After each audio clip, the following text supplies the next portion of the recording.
5 микрофон. Бүтін Қырғызстан Одумаров. Урматтуу депутаттар, могу жерде көтөрүлүп аткан маселелердин маанилүүлүгү жана маанисиздигине жараша күн тартибине киргизсек, карасак. Биз мыйзамдарды кабыл алуу менен жагдай бүгүн эле жакшырып кетсе, кабыл алып берели. Бирок бүгүн биздин караган маселе ага кабыл алган чечимдерге жараша социалдык, коомдук жагдай өзгөрүшү толук мүмкүн. Ошондуктан Чыңгыз мырза айткан маселени күн тартибине киргизүү менен бирге азыр аябагандай катуу ызы чуу. Мына кече областтык телекомпаниядан берди деп атат. Кыргыз-өзбек чегарасы боюнча Кемпирабад кетиптир деген ызы чуу аябай катуу кетип баратат.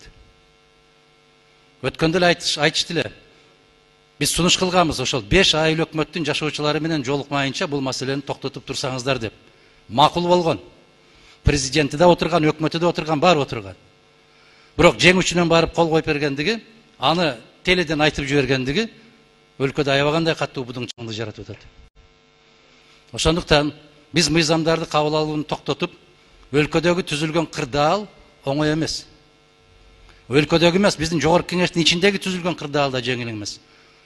Өткөндө коопсуздук кызматынын жетекчиси 2 жашык автомат көтөрүп парламенттин ичине кирип келгендиги бул жапайычылык.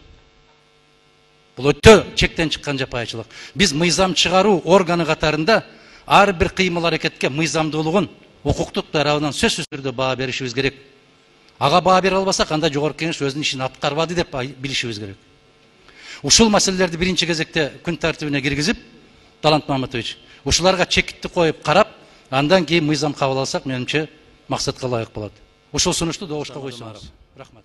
Ичара тытышуу ушул жерден башталып атат. Ичара тытышуудун демилгечилери жогорку кеңеш эмес. Же маалыматсыз отурган эл эмес. Ичара тытышуу ушул жердеги турган саясий сасыктыктан болуп атат. Эч кандай жашыруу нерсеси жок. Султанбай Айжигитовдун айтып аткан маселелери бүтүндөй керек болсо дүйнөлүк массалык маалымат каражаттарында ойноп жүрөт. Ошондуктан так ачык маалымат болуш керек. Эгерде эреже ушундай бекитилдиби, бул маселе аягына чыкканга чейин бул көтөрүлбөй турсун деген маселени көтөрүп чыккан аткаруу бийлиги болуп атат. Ызылдатып аткан, тызылдатып аткан аткаруу бийлиги болуп атат бүгүн. Баягы өзүн өзү мындай бир булгап алган жигит башка жакты сен булгадың дегендей эле сөз болуп атат бул маселе. Ошондуктан титиребестен, коркпостон бул маселелер керек болсо өтө чоң жогорку трибуналардан айтылды. Бирок айтылган менен кыргыз бийлигинин ортосунда эки ажырымды пайда кылды. Бирөө айтат агрессор дейт, бирөө айтат эч кандай агрессия болгон эмес дейт. Мына ошол азаматтар өздөрү тактап алсын биринчи маселени. Кошуп кала. 10 секунд. Ошондуктан мына жерде депутаттар эл менен жолугушуп келгендеки элдин пикирин айтабыз дегенде, давайте жабык эшик артында, давайте токтотолу деген маселени токтотушубуз керек, Талант Маматович. Бул жерде депутаттын өзүнүн пикири. Жашыруун эч кандай сыр жок.